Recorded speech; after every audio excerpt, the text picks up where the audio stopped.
नमस्ते दोस्तों। तो कैसे हैं आप? आज मैं थोड़ा बोर हो रही हूँ क्योंकि मेरी दादी माँ आज अपनी एक सहेली उमा दादी के पास गई है। पता है क्यों? क्योंकि उमा दीदी एक नर्सरी चलाती है। हाँ जी, वही नर्सरी जिसमें पेड़ पौधे उगाए जाते हैं। दादी माँ को पेड़ पौधों का बहुत शौक है, इसलिए उमा दादी के पास वह पेड़ पौधे लेने गई हैं। मैंने भी उनसे बोल दिया कि मेरे लिए मनी प्लांट का एक छोटा सा पौधा ले आना। मैं भी उसे अपने कमरे में रखूंगी और उसकी रोज़ देखभाल करूंगी। इससे मेरे कमरे में ताजगी बनी रहेगी। चलिए, मैं आपको कुछ अलग बताती हूँ दादी माँ के बारे में, कुछ ख़ास। वो तो कमाल की हैं, हमेशा नई नई कहानियाँ सुनाती हैं, मीठे पकवान बनाती हैं और सबसे ज़रूरी, वो मुझे हमेशा अच्छी सीख देती है। एक दिन मैं अपने कमरे में बिल्कुल सुस्त और उदास लेटी हुई थी।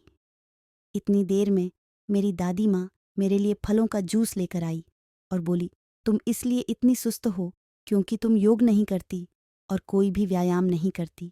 ऐसा करो, आज तुम व्यायाम करो, जिससे तुम्हारे शरीर में थोड़ी फुर्ती आएगी और तुम दिन में इस तरह कभी लेटोगी नहीं। मैंने नाक सिकोड़ते हुए कहा, व्यायाम? वो तो बहुत बोरिंग होता है। दादी माँ मुस्कुराईं, नहीं गुड़िया, व्यायाम बिल्कुल भी बोरिंग नहीं होता। ये तो तुम्हें स्वस्थ और मजबूत बनाता है। इससे तुम्हें पढ़ाई में भी ध्यान लगाने में आसानी होगी।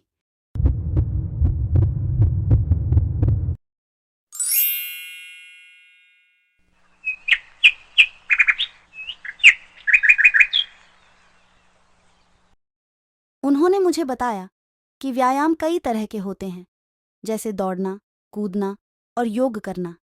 योग? मैंने पूछा, वो क्या होता है? दादी माँ ने मुझे समझाया कि योग शरीर के कुछ खास तरीकों का अभ्यास है। ये शरीर को लचीला और मजबूत बनाता है, साथ ही दिमाग को भी शांत रखता है। उन्होंने ये भी बताया कि प्राचीन समय से भारत में योग का अभ्यास किया जाता है। योग का महत्व देखते हुए इसे हमारे प्रधानमंत्री जी के आह्वान पर 2015 से पूरे विश्व में 21 जून को अंतर्राष्ट्रीय योग दिवस मनाया जाने लगा है। उनकी बातों ने मुझे उत्सुक कर दिया। मैंने भी दादी माँ से योग सीखने के लिए कहा। अगले दिन सुबह सूरज निकलने से पहले हम दोनों घर की छत पर चले गए। दादी माँ ने मुझे ताड़ासन सिखाया, जिसमें सीधे खड़े होकर पेड़ की तरह मजबूती से टिकना होता है। मुझे ये आसान बहुत मज़ेदार लगा। हमने और भी आसान किए, जैसे वृक्षासन, पेड़ की तरह खड़े होना, तितली आसन, तितली की तरह बैठना, और सूर्य नमस्कार, सूर्य को नमस्कार करने वाले आसानों का समूह। कुछ दिनों के अभ्यास के बाद मुझे लगा कि मेरा शरीर पहले से ज़्यादा लचीला हो गया है। मैं आसानी से छू सकती थी अपने पैरों के पंजों को। साथ ही मुझे सुबह उठने में भी आलस्य नहीं आता था।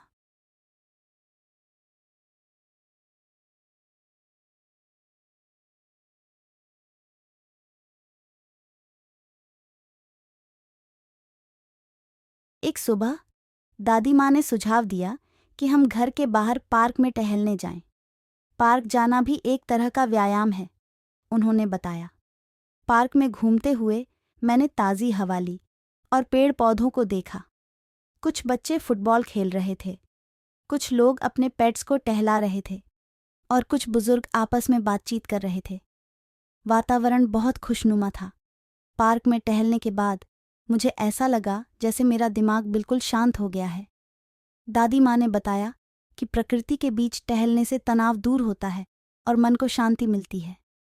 उस दिन से रोज सुबह मैं दादी माँ के साथ योग करती थी और फिर पार्क में टहलने जाती थी। धीरे धीरे ये मेरी आदत बन गई। मुझे ये नई दिनचर्या बहुत पसंद आने लगी। कुछ हफ्तों बाद स्कूल में खेल के दौरान मैं पहले से ज़्यादा तेज दौड़ने लगी। मेरी सहपाठी रानी बहुत हैरान हुई। उसने पूछा, गुड़िया, तू इतनी तेज कैसे दौड़ रही है? मैंने गर्व से बताया कि मैं रोज योग करती हूँ और पार्क में टहलने जाती हूँ। रानी ने भी मेरे साथ योग सीखने और टहलने जाने का फैसला किया। कुछ दिनों बाद हम दोनों पार्क में टहल रहे थे। तभी हमने एक बूढ़े आदमी को पेड़ के नीचे बैठा हुआ देखा। वो थोड़े उदास लग रहे थे। रानी ने पूछा कि उन्हें क्या हुआ है। बुजुर्ग आदमी ने बताया कि उनकी कमर में बहुत दर्द रहता है, जिसकी वजह से वो ठीक से चल भी नहीं पाते। उन्होंने ये भी बताया कि वो पहले रोज़ सुबह टहलने जाया करते थे, पर अब दर्द की वजह से नहीं जा पाते।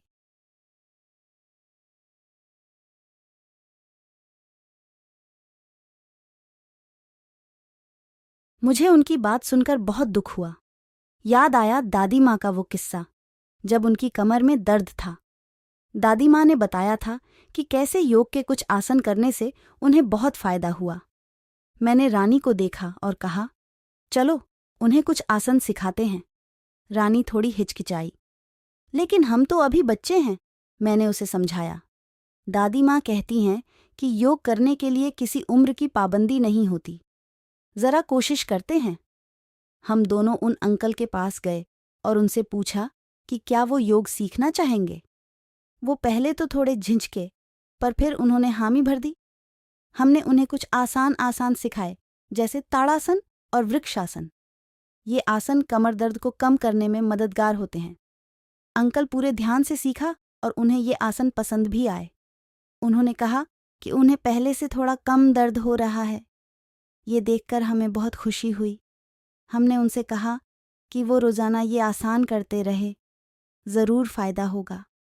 उस दिन के बाद हम दोनों उन अंकल को अक्सर पार्क में देखा करते थे। वो भी हमारी तरह योग कर रहे होते थे और उनका चेहरा पहले से ज़्यादा खुश दिखता था।